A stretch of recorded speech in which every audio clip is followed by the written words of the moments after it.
Hey guys, what's up? JK with PornReboot here. Welcome to the series on the 5 rules of rebooting. Today we're going to be talking about rule number 2. Rule number 2 of rebooting is be honest.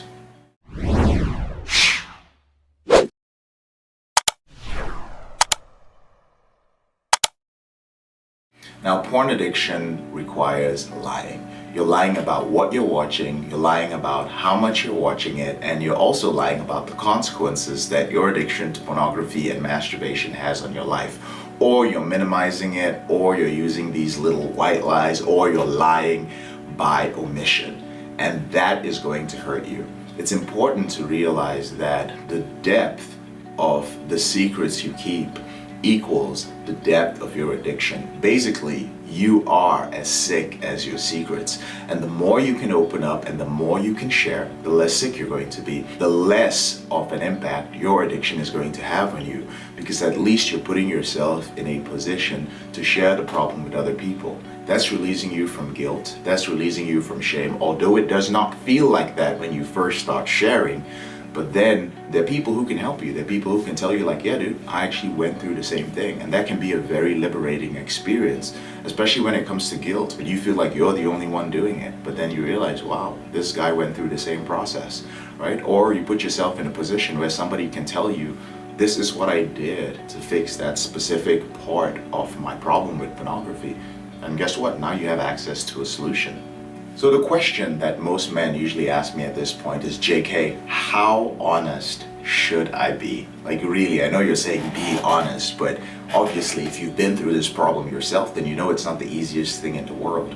Well, when I work with my one-on-one clients, we have something called the Reboot Circle. And Reboot Circle is simply a group of people that you pick deliberately, who are people that you can be honest with at varying levels about your porn and masturbation addiction. And these people could include your coach, a counselor, or a therapist. If you're religious, maybe a pastor or a brother in the church. It could be somebody in a self-help or recovery group. Maybe it's even your doctor that you just talk to once in a while when you go for a checkup, right? But each of these people are people that you can be honest with at varying levels. That way, no one person gets overwhelmed with everything and knows all your deepest, darkest secrets, right? So the concept of the Reboot Circle is very helpful because it allows you to release a lot of the secrets that you're holding within you without feeling the pressure, without feeling bad about what I call it vomiting on one person. Of course, in a program like our group coaching program, the PornReboot Intensive, there are multiple Reboot Circles, there are multiple people that you can share with, including the group as a whole.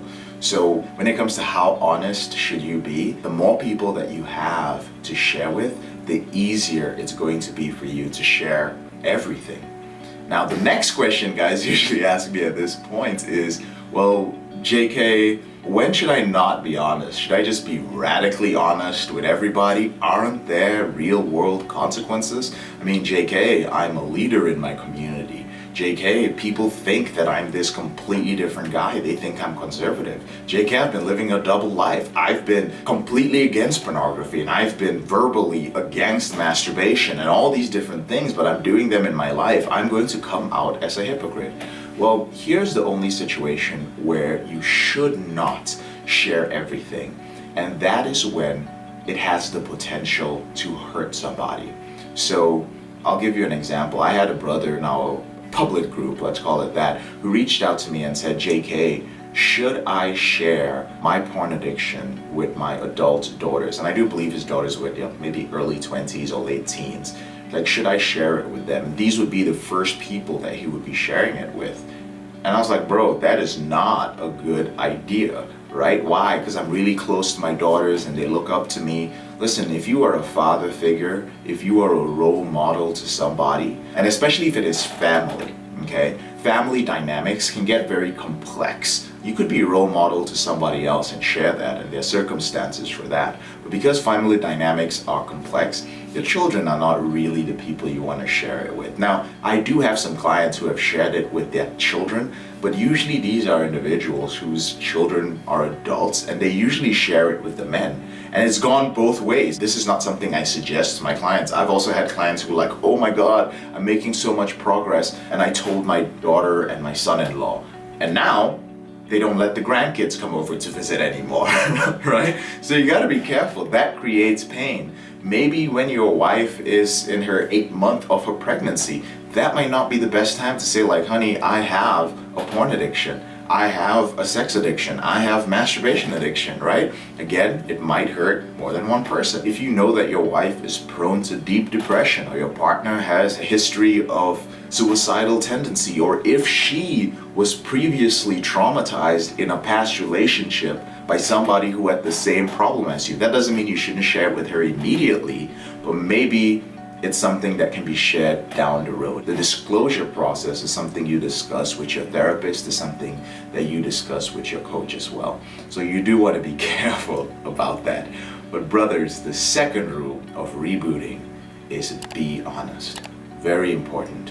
I'll speak to you on the next video where we will be talking about the third rule. I'll see you then.